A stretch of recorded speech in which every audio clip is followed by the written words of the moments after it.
the #1 cheat code to getting the body of your dreams and actually keeping it this time without this one superpower. And yeah, I know it sounds over the top, but I tell you from first-hand experience, this absolutely is a superpower. You constantly feel like the house of cards could fall down at any second, even if you're having some success. This is the ironic thing. You're following all the rules. You've maybe lost that first 10 pounds. Hey, I'm fitting into the old jeans again. This feels amazing. I think I got the hang of it. This feels really different than the 10 other diet attempts that I did before.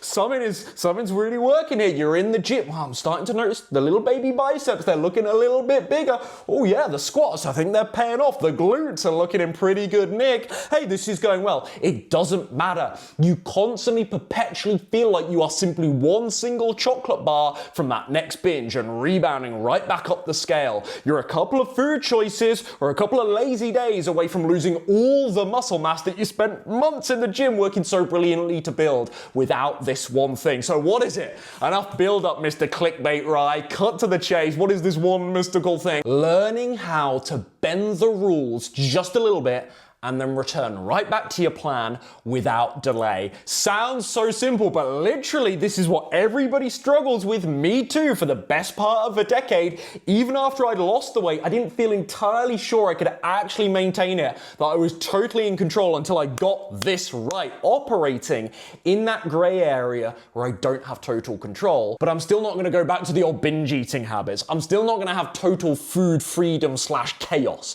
How do we do that? How do we just operate in that gray area instead of the all or nothing paradigm that literally everyone, it's the archetype of the all or nothing dieter that literally everyone thinks they are. And I don't mean that patronizingly, but it is kind of funny that if you ask the question, hey, are you an all or nothing dieter? Like everybody raises their hands. There's something in that paradigm where people feel like, hey, when I can control everything, it's easy, right? When life is calm, there aren't major stressors. You know, the kids are at school, we're in a good routine, I don't have holidays planned, there's no visitors or guests, there's nothing on the social calendar this week. Yeah, perfect, I can follow the rules and then I lose 15 pounds, it's great. But when all hell breaks loose, when life throws me a curveball, I'm going right back up the scale. I'm eating 3,000 calories a day. I've got no structure. It's utter chaos. I've got no routine whatsoever. What on earth do I do? This is the superpower. This is the cheat code that you need to develop, and it took me a long time. So in this video, I want to share with you the 4 things that really helped me, and this is so poignant because I had guests last week, so I'm going to walk you through the exact 4 things that I did over this last week to still wake up and have the old visible abs, even if it wasn't perfect, even if the quality of my diet was a bit naughty, and I broke lots of my rules, we still ended the week in reasonably good shape. This is how. Step number 1, this is most important, I actually still cooked loads this week, including for my guests, which is how you do it. You invite all the guests over and you say, hey, I'm handling dinner tonight, guys. And then nobody's inviting you out to eat. Nobody's saying, hey, let's go here and grab a bite to eat. And you're absolutely terrified. Oh my goodness, what's going to be on the menu? Even if there's something healthy on the menu, I feel a bit ill-disciplined right now. I could easily be talked into something. This is how you do it. So about 80% of my diet this week was still actually my normal routine, my normal diet. Now, that's not possible in every single circumstance, I appreciate. I'm just giving you the example of what I did this week so successfully. But, you know, if you're traveling, that's difficult. But this myth that just because something goes wrong in your life, you can't cook at all, you might just need to simplify. You might need to get the Airbnb with a small kitchen. You might need to make sure the hotel room has some cooking facilities. And you're then going to do your oatmeal in the microwave or just with the hot water from the kettle. That you're going to go to the grocery, you're going to go to Whole Foods, to Tesco when you touch down, and you're going to get a couple of bits, and you don't have cooking utensils, so you're going to do healthy wraps and sandwiches and things that don't really need refrigeration or reheating or 20 different ingredients you can use. This is the thing, people, and I've done this many times, so no moral high ground here, I promise you. People, I think it's, especially with travel, it's like, oh, that's game over then. They're already defeatist. They're already checking out before, but there's so many little troubleshooting tips and workarounds. And step number one here is cook as much as you can still. Invite your guests to be part of that. And that is already at least going to control a good portion of your diet. For me last week, it was 80%. That's really good. Doesn't always go that way. Sometimes it's less. But if you can get even 50% of your meals sorted, well, that's 50% of your meals that are not in this red danger zone where weight gain might happen. Step number 2, what about stuff stuff you can't control though, when you do actually go out to eat, well, what do you do then? Well, as a rule of thumb, stick to the most whole foodsy items on the menu, because these are likely more sensible in calories than the very obvious burger, pizza. Chinese food is really calorific. What about those Indian curries? Especially with Indian food, you can actually have some good staples there, but all the side dishes, the naans, the pakora, samosa, etc., the calories can just skyrocket. It's always really greasy, really oily. So you'll see, like last week, I'm eating meals, when I go out to eat, I'm eating meals that kind of look like they have all the same ingredients as I eat at home. And I'm not going to cast myself as a perfect person with this, I'm not. But last week I go out and we have the no tuna salad, bunch of veggies there, nice fibered dish, you know, and we don't know the calories, right? Even if the menu says this superfood salad is 437 calories, you don't know how generous the chef might have been on that day. You don't know how accurate that calorie data. Who's calculating that? You don't know. Is it just ChatGPT guessworking it?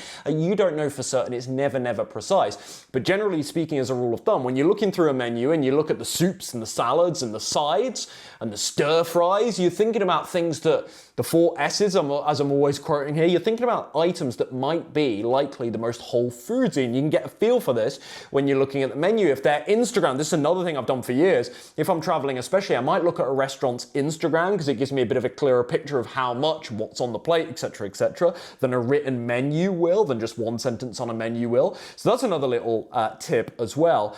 But yeah, when I do eat out, I'm still mostly focused on the whole foods, to be honest. And of course, they're guzzling in them in oil. So we had as well last week these tofu feta eggplant aubergine wraps, which were amazing, unreal, and we shared them as a starter. That's another tip as well. Share some dishes so you're not necessarily eating the whole thing.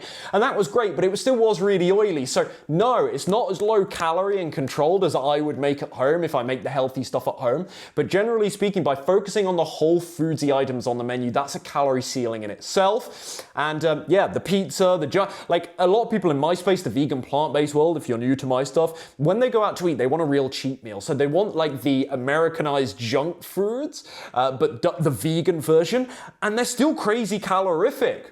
Like, they're still crazy. Oh, they're vegan, so they're healthy. No, my friend. Like, they're still crazy calories. Most of the time, again, not a perfect person. Most of the time, I stay away from that stuff. I've been living this lifestyle so long. It's quite easy. I really enjoy the taste of like a nice whole foodsy meal. Even when I'm going out to eat, that still feels quite special for me and quite novel to have someone else cook for me, to have different flavors and whatnot. So still pick whole foodsy stuff on the menu, and that's a way to calorie control. Step number 3, none of what I've just said means that every single time you go out to eat, you must order that salad. You must get the lowest calorie option. You must get from the low calorie section of the menu. You can never have dessert. You can never have a glass of wine on the side. You can never have a treat. I do all of these things. In fact, last week, between 2 of us, we actually shared 3 pastries for breakfast one day.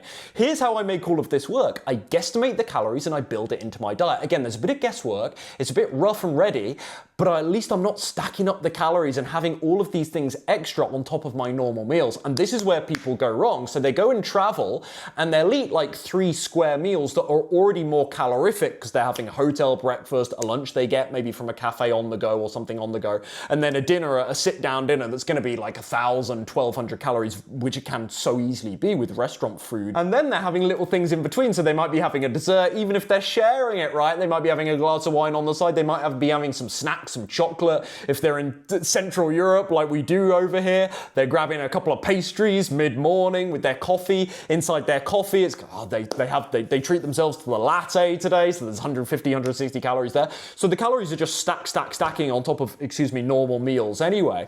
And so instead, what I did last week is when I had those pastries, when I have a little treat, when I had the beer that I did, I guesstimate the calories and add it into my diet. Now, I know I sound pedantic and neurotic, but I'm telling you, this is the level that ultimately it takes.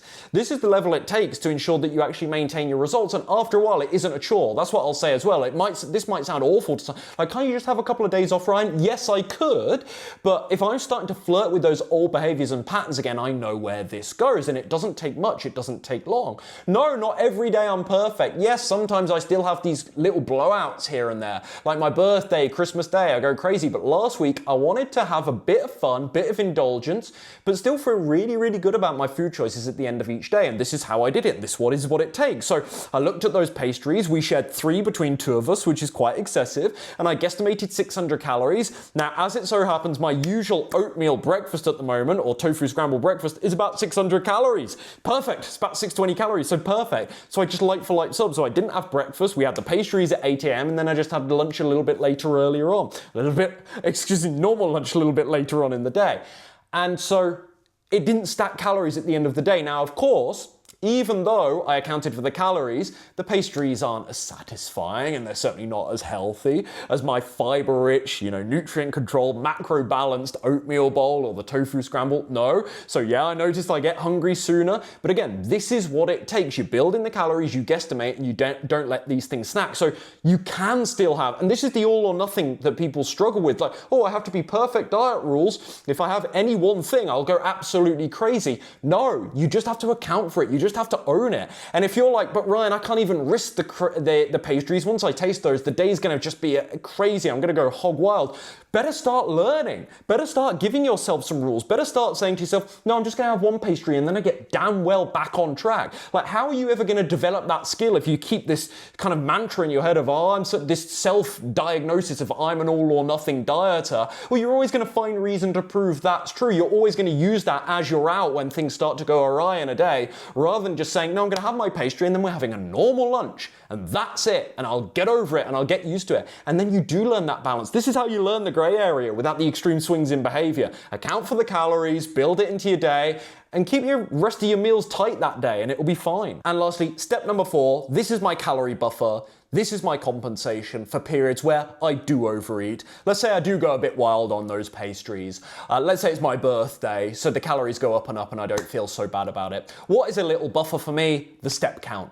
And especially when I travel, this is how I do it. I wasn't traveling last week, but I had guests. We did some little day trips. We got on the train. We visited a lovely castle here. It was awesome. The steps were like 15, 16, 18,000 every single day, quite effortlessly, which is a good bit higher than my usual sort of 8 to 12K range here, which is already decent. So the step count doubles. Like, that's not a crazy buffer. That doesn't mean I can literally eat as much as I want and I won't store an ounce of body fat. No, sadly, it doesn't work that straightforward. And then, even if I'm accounting for the calories, it still might be trashy food anyway, so it's not healthy regardless. But from a weight management perspective, at least, it's just that little buffer. It might be an extra 100, 200, 300 calories burnt from the walking, and that just gives me that little bit of seedling, that little bit of wiggle room, so where I don't have to feel so guilty or don't have to overthink, I am going to share that starter now. I don't have to think, there's kind of a lot of oil in this dressing, I won't have it, etc., etc., etc. It allows me to just relax about some of the deviations, whereas I think what a lot of people are doing is they're going nuts. So they have the deviation, but then they go nuts about it, and then they try and do some compensation thing with food later on. I'd just rather get the steps up. If I know that I've had a high step count, I can have those calories. I don't have to get into that kind of, I have to restrict something crazy mindset, and I can just burn those few extra calories and feel satisfied with that. Gym-wise, in my really busy, stressful periods, I just don't care. Steps for me are the fitness foundation. No, I get a workout.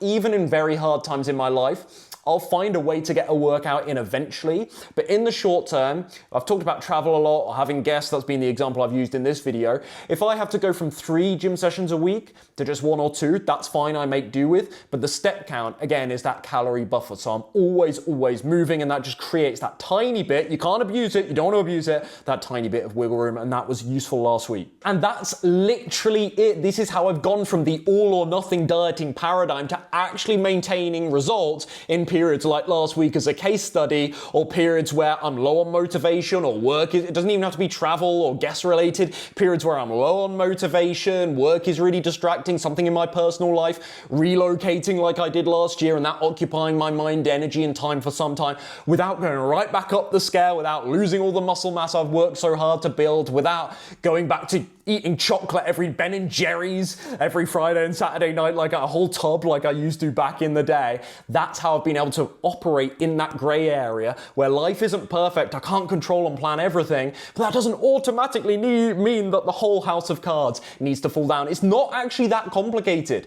I've literally boiled it. I've distilled it into 4 steps for you. It's not that complicated. Where people struggle, you might resonate, let me know in the comments, is actually giving yourself the self-trust to believe I can actually do this. this. I can have those couple of pastries like Ryan gave an example of, and it doesn't mean the whole day needs to turn into some crazy 4,000 or 5,000 calorie binge and then I spend the whole week off track, the whole weekend, and the Monday restart will come. No, you get right back to your plan. And how do you develop the self-trust and the confidence that you can get right back to your plan? By actually doing it. You do it a couple of times and then your mind has evidence that, hey, this can actually be done. The problem is when you give yourself, as I said earlier on, the all or nothing label and you really believe in that, you'll always operate to that paradigm. It'll always be a self-fulfilling prophecy because you see no other way out of it. You have to show your brain that you can actually get back on track. The elephant in the room with all of this is, and take it from me, you will almost never feel in total control of the results you're getting, even if they're really good. You'll never feel in total control of actually maintaining them because you'll always be terrified that the next barbecue, next vacation, next stress in your work or personal life is going to totally derail you. If you can't tell, I'm sincerely so pleased to have channeled a version of myself that is able to do the balance, which is so cringe, but the balance without totally, going back into the old bingy habits, the slippery slope, etc., where one chocolate bar, like I said at the start, it guarantees that you go right back up the scale, because that was me. I spiral for 4, 5, 6 days, and then eventually the Monday restart comes, and then I'm back on some extreme diet that's never going to be sustainable anyway, and you stay in that loop forever. Anyway, that's a different video for a different day. But yeah, that's the superpower. That is the cheat code that gets you results for life, which is what we're all about over here, Slim and Sustain. The clue is in the name. If you want to learn all of this, if you want to build this superpower for yourself, this is exactly what I coach every single one of my clients through. Otherwise, you could be, sadly, one social event away from, again, throwing away the whole set of your results. I don't mean to sound doomsday, but you know this from experience. I don't need to lecture you on it, like the house of cards coming right down. So if you want my help with learning that superpower, I'll put the link to learn more about working with me one-on-one down below. Hope this helps.